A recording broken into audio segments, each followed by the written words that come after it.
ایمان بالکتب، کتب یہ کتاب کی جمع ہے، یعنی اللہ تعالیٰ کی اپنے نبیوں پر نازل کردہ کتابوں پر ایمان لانا اسلام کے بنیادی عقائد میں شامل ہے۔ ایمان بالکتب حضرت آدم علیہ السلام سے لے کر حضور نبی اکرم صلی اللہ علیہ وسلم کی بعثت تک جتنے بھی انبیاء کرام مبعوث ہوئے، اللہ تعالیٰ نے ان میں سے بعض پر کتابیں اور بعض پر صحائف اتارے۔ ان صحیفوں اور کتابوں یعنی ان کے اللہ کی طرف سے نازل ہونے پر ایمان لانا ایمان بالکتب ہے۔ 4 مشہور آسمانی کتابیں اللہ تعالیٰ نے گزشتہ زمانے میں مختلف قوموں کی ہدایت کے لیے صحیفیں اور کتابیں نازل کی ہیں۔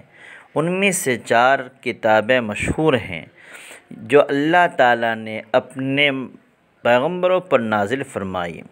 تورات حضرت موسیٰ علیہ السلام پر نازل کی گئی، زبور حضرت داؤد علیہ السلام پر نازل کی گئی، انجیل حضرت عیسیٰ علیہ السلام پر نازل کی گئی۔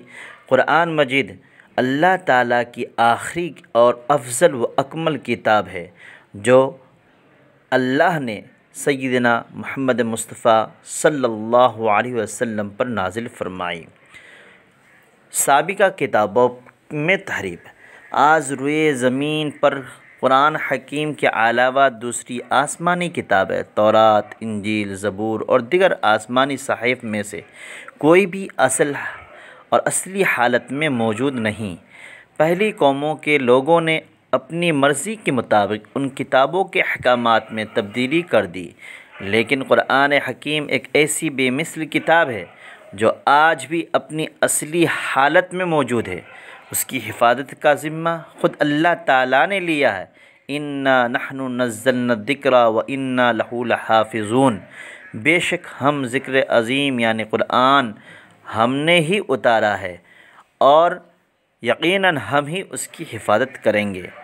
قرآن حکیم ہی وہ کتاب ہے جو قیامت تک بنی نوع انسانی کے لیے کامل ہدایت اور مکمل ضابطۂ حیات ہے۔